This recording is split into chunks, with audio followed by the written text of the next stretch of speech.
एक राजनीतिक है, एक कानूनी है। लेकिन राजनीतिक आयाम सबसे महत्वपूर्ण, सबसे व्यापक, सबसे अहम है। पहले भी उसका जिक्र करूं संक्षेप में।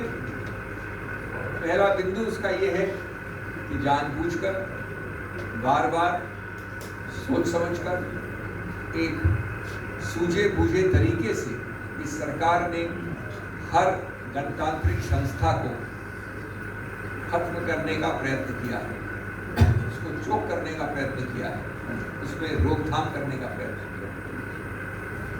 सबसे बड़ी संस्था उनके मायने में जो उनके लिए बाधा है वो है स्वतंत्र, निष्पक्ष, निडर बोलना, बोलचाल, जो हमारे संविधान की एक महत्वाकांक्षा ही नहीं, एक मानव अधिकार है, मूलभूत। इस सरकार ने, इस केस की बात नहीं कर रहा हूं मैं, श्री राहुल गांधी, सैकड़ों केसेस में 2014 के बाद ऐसे ये प्रकारेण कदम उठाए हैं जो हर नागरिक के स्वतंत्र, निडर बोलने के अधिकार क्षेत्र में बाधा डाले बार बार। और उसके उदाहरण आप जानते हैं। बोलने की स्वतंत्रता और बोलने के बाद की स्वतंत्रता, दोनों को सीधा निचोड़ने का प्रयत्न किया इस सरकार ने बार बार।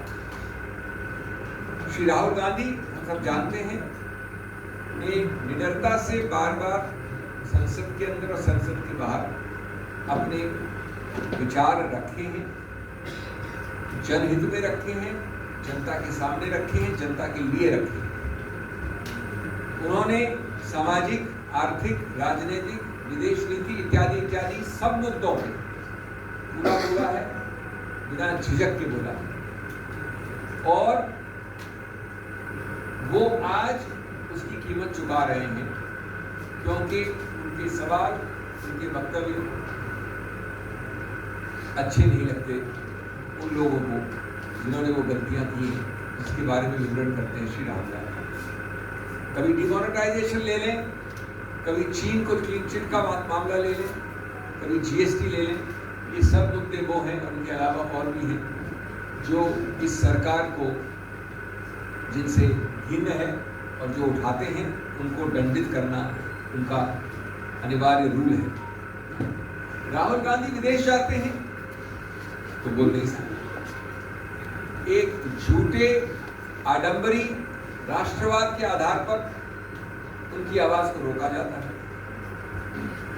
एक अजीबोगरीब, बनावटी राष्ट्रवाद का बहाना लेकर उन पे आरोप लगाए जाते हैं।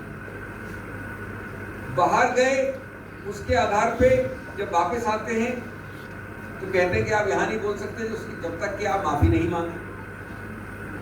यहां आते हैं और उस दिन बोलते हैं संसद में, जब माननीय प्रधानमंत्री बोल रहे थे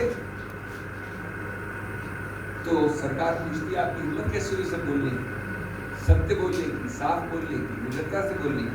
हम आपको प्रिविलेज कमेटी भेजते हैं।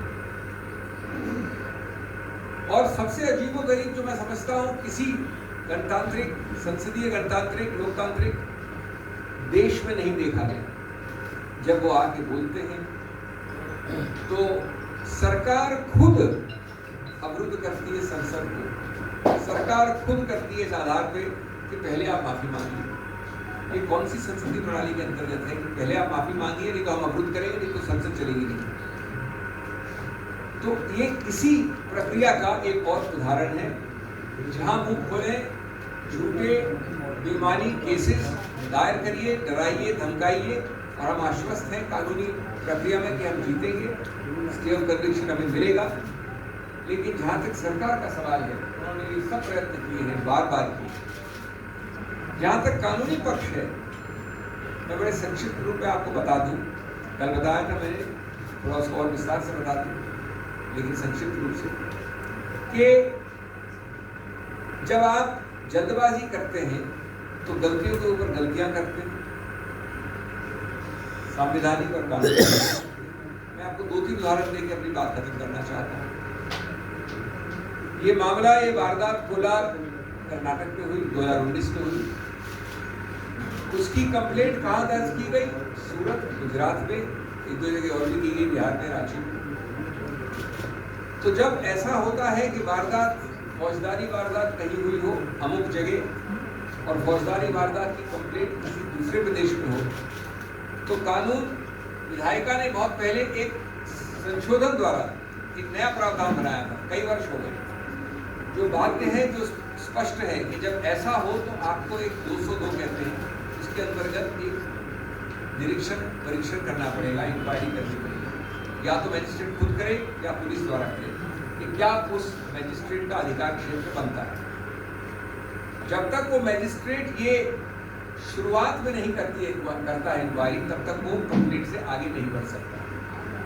रोचक बात ये है कि ये मुद्दा स्पष्ट रूप से इस श्री राहुल गांधी केस में दिखाया गया, जजमेंट में लिखा है, लेकिन निर्णय कहीं नहीं है। ये इंक्वायरी कहीं नहीं हुई गुजरात मजिस्ट्रेट द्वारा, यद्यपि ये मामला आया है कोलार, कर्नाटक से। ये एक उदाहरण है कई और अहम मुद्दों का के साथ। एक दूसरा उदाहरण, और आप अपनी आप कंक्लूजन लगा सकते हैं, तो मैं आपको 3 तारीखें देना चाहता हूँ। एक विचित्र बात हुई, जो याचक है, इसमें कंप्लेनेंट है, वो अप्रैल में 2019 में कंप्लेंट फाइल करता है। 2021 जून में श्री राहुल गांधी उस मैजिस्ट्रेट के सामने पेश होते हैं जो सूरत का मैजिस्ट्रेट था, उसमें एक मिस्टर दवे थे।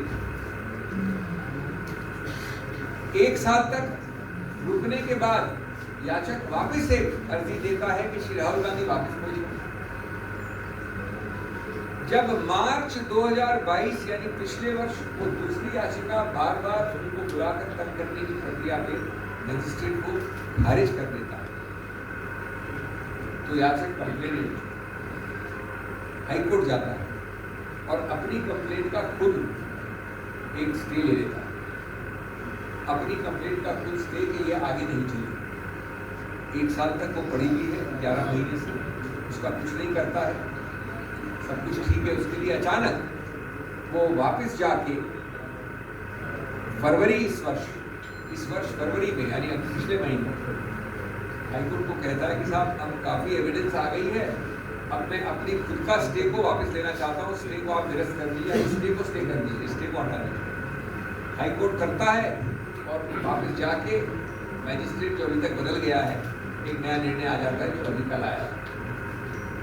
आप अपने आप चित भी अपनी, पढ़ भी अपनी, अपने आप लकीरों के बीच क्या हो रहा है समझ सकते हैं, संज्ञान कर सकते हैं। मैं तो ये कहूँगा, श्री राहुल गांधी की आवाज़ इतना आसान नहीं दबा, कांग्रेस की आवाज़ इतना आसान नहीं दबा।